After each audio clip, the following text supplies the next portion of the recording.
Good morning, my fellow yogic travelers. I'm mighty glad to be alive today, and I hope that you are too, as we continue to live, laugh, love, learn, linger, and live the life we love. Anything can happen at any time.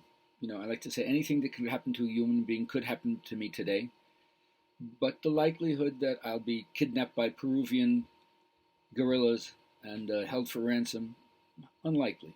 It could happen, but highly unlikely. So when you're in a phase of your life where things are relatively easy and unchallenged, be as present as you can and enjoy the uplifting states as they come.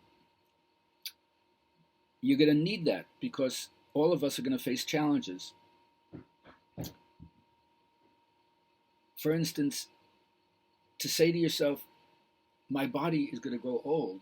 I'm not beyond aging. My body may become sick. I'm not beyond illness.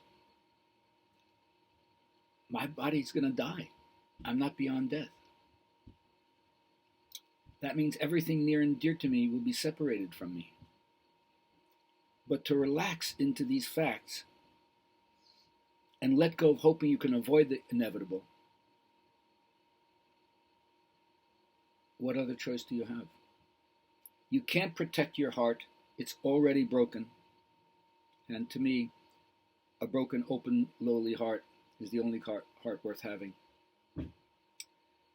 Understand what your basic nature is. If you're an extrovert, you're fed by social contacts and drained by isolation. If you're an introvert, you're fed by isolation and drained by social contacts. In the old days, they used to describe 4 different kinds of personalities. The sanguine type, which meant cheerful. The choleric type, prone to irritation. The melancholic type tends to sadness. And the phlegmatic type, hard to move emotionally. Aspects of our own temperaments, they're definitely hardwired into our DNA, but they're not our destiny. The tendencies that we have can be shaped by intelligence, warm-heartedness, life experience, and most important, conscious intention.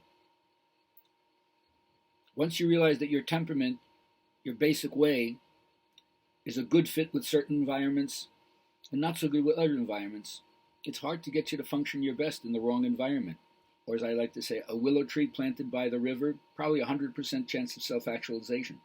Planted by the desert, not so much. So I request for myself and put it out there to you. Do you know what the strengths of your temperament are? Do you know what the weaknesses of your temperament are? And always have compassion for the stress and pain that you're currently undergoing and maybe have undergone in the past. Appreciate the endurance and strength that you have. Anytime you can remember when you were a square peg in a round hole, find a sense of humor about how that didn't work.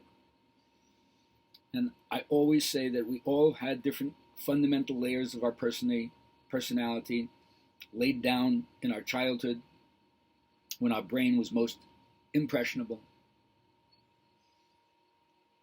And you take it with you wherever you go. I also talk about the inner teen. Did you have a place to fit in all that beautiful, idealistic energy when you were first coming of age?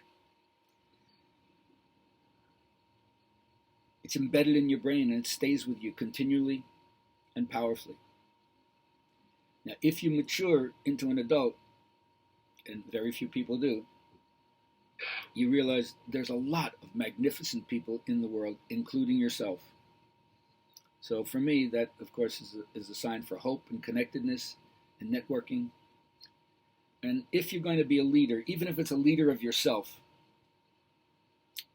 you have to understand how to formulate plans, how to strategize, how to find resources, both material and spiritual, how to implement change, how to honor people and get them on the same page with you, and then how to build in feedback loops so you have some sense of measuring how well you're doing in terms of achieving your goals and connecting with other people. There's not much I have to say further than that for today, but thanks for giving me the opportunity to be with you, and even if what I share sometimes is good and sometimes off. I'm not trying to be some professional where every word that comes out of my mouth is the gospel truth. I'm just sharing the thing that I love and hope that something I say makes a connection with you. As always, I love to chat with anybody. Reach out to me. Let me know how you're doing. Let me know how you think I'm doing. And I'll be back with the Good Vibrations class starting on Wednesday, the 7th of September. Another series of 4 classes based on the interpretation of the Bhagavad Gita from Baba Ram Dass's lectures in 1974. It's a good one. Join us for that. And then in 2 weeks, I'll be back at Flourish doing the 9th of 12 Dharma talks. This one will be on the contemplative tradition. And then for everybody who knows what's going on in the future for me, as of Labor Day, we'll be opening up the registrations for the Mexico vacation, February 25th to March 4th. So check out my website on GabrielHalpern.com and connect with me on something. Have a great day.